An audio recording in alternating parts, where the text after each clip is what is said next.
Chapter 1. Chasing external success without taking care of your inner self will eventually drain you. We live in a society that prices material success above all else. This has conditioned us to believe no one is successful until they have a sufficient level of material wealth to flaunt. Hence, we work hard day and night to amass these things at the expense of our inner happiness. Nothing is wrong with desiring to drive the best cars, live in a mansion, and be on top of your career if that's truly what you want and value. But you have to take care of yourself while you work towards your material goal. It's sad that most people hardly stop to consider the cravings of their minds and soul. True success must reflect wellness in every area of your life. And that means you can't call yourself successful if you live an unhappy life, struggle to make relationships work, and wake up to a job you aren't passionate about. It doesn't matter how much you have in your bank account. Start learning to see material wealth as an addition to make life easier, and not the end-all be-all of human existence. It's better to be poor and fulfilled than rich and unhappy, but it's even better to be rich and happy in all parts of life. Yes, total happiness and contentment are truly attainable, but before that can happen, you have to decide that you want it and then go for it. True success is total, physical, intellectual, emotional, and spiritual well-being.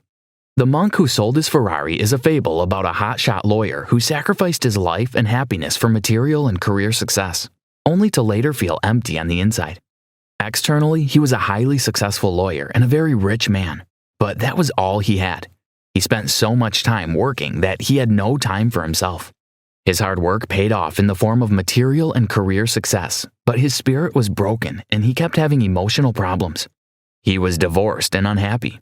It wasn't until he decided to throw everything away and go learn the way of the sages of Savannah that he regained his life, rekindled the flames of passionate living, and started living his best life. This summary is about the ancient lessons he learned from the sages. They will help you live your full potential and attain emotional, physical, intellectual, and material well-being, if only you're willing to put them to work. Let's get started. Chapter 2. Your mind is your most precious asset. Did you know you have all you need to have all your needs met? That can easily sound like cheap motivational talk, but it's the truth. You have an infinite power in you that, if properly harnessed, would do wonders for you. Pause a moment to think about your greatest desire in life. What's that one thing you so badly want out of life? Is it wealth, happiness, or meaningful relationships? Do you want to start a business, become the president of your country, or do you want to start a fulfilling career as an artist? Whatever it is you want out of life is possible, and the best part is you don't need to go far to get it. All you need to get started is right within you. Of course, you would need to mingle with the external world, and nearly everything we want in life will be influenced by external realities. But the most important influencer remains the one inside you, your precious mind. The mind is like any other muscle in your body. Use it or lose it. Robin Sharma. Let's say you plan to become a major software developer. You have this raging passion to build software solutions that would greatly impact humanity.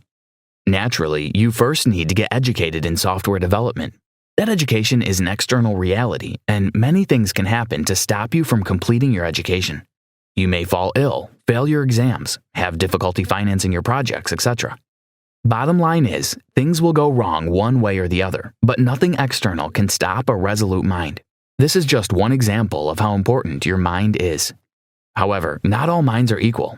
Your mind is only productive to the degree to which you nurture it. If you treat it like a garbage dump, that's what you get in return. But if you nurture it as you would a precious garden, it will birth treasures for you. Your mind was given to you as a gift, but what you do to it determines the result it births for you. How do you nurture this precious asset? Fill it with positive and empowering knowledge, and always look out for negative thoughts so you uproot them immediately. Chapter 3. Attack negative thoughts right when they enter your mind. You really can't afford the luxury of even one negative thought. Once a line of thought is permitted in your mind, it begins to brood and grow. The thoughts you allow in your mind would take root and bear physical fruits. For example, if you just got into law and for some reason believe that you can't win one particular case because of the opposition you're up against, and you don't do anything about it, you would eventually end up not winning the case. Here's why.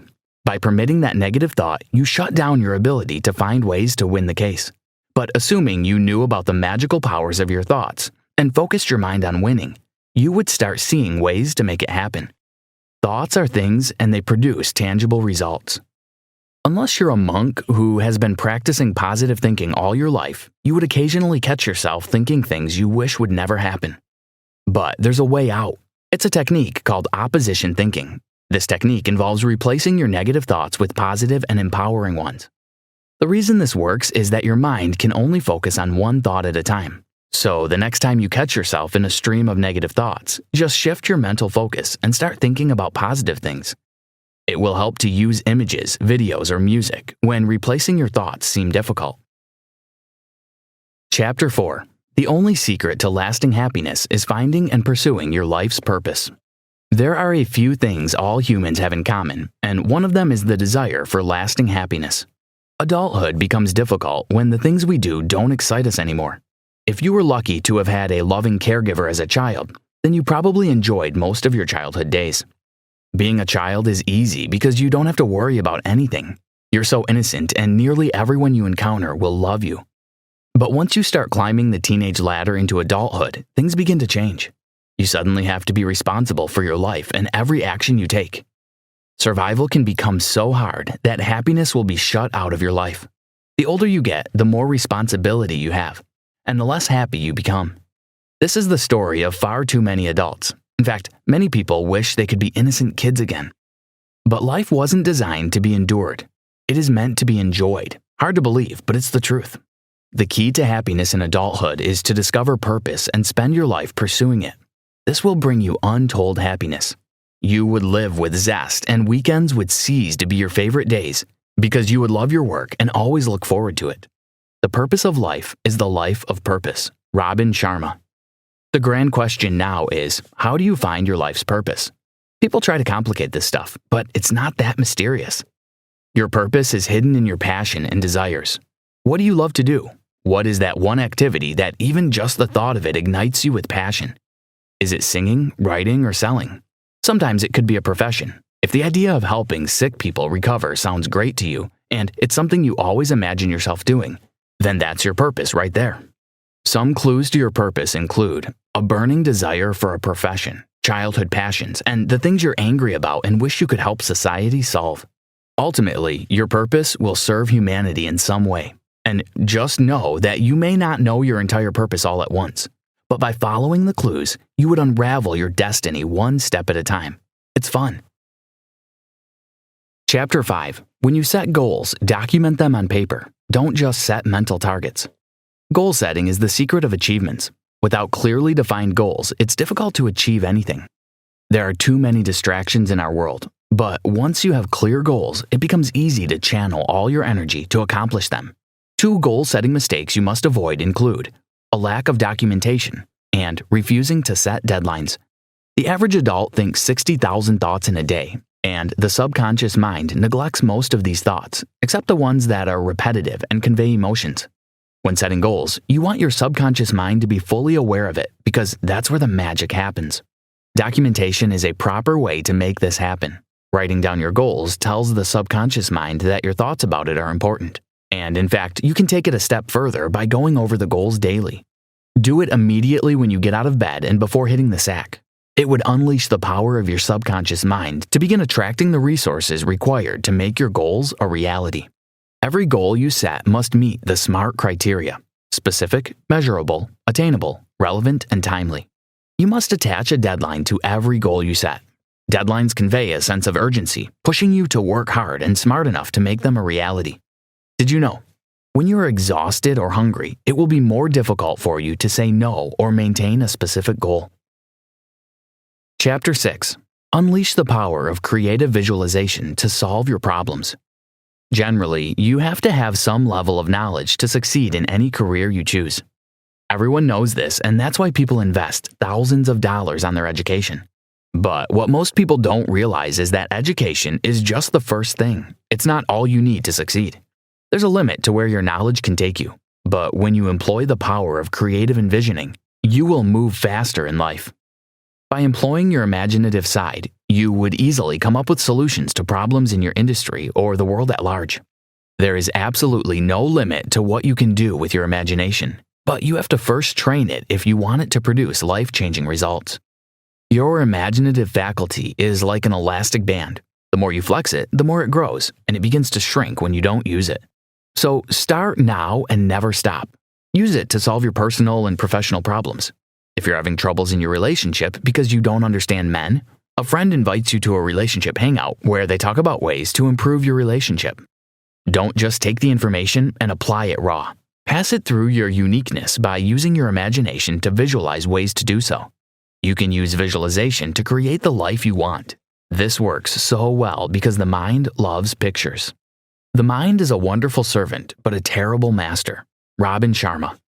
Let's say you don't have public speaking confidence and you have a presentation coming up. You can use this trick. Find a YouTube video of someone confidently making a presentation.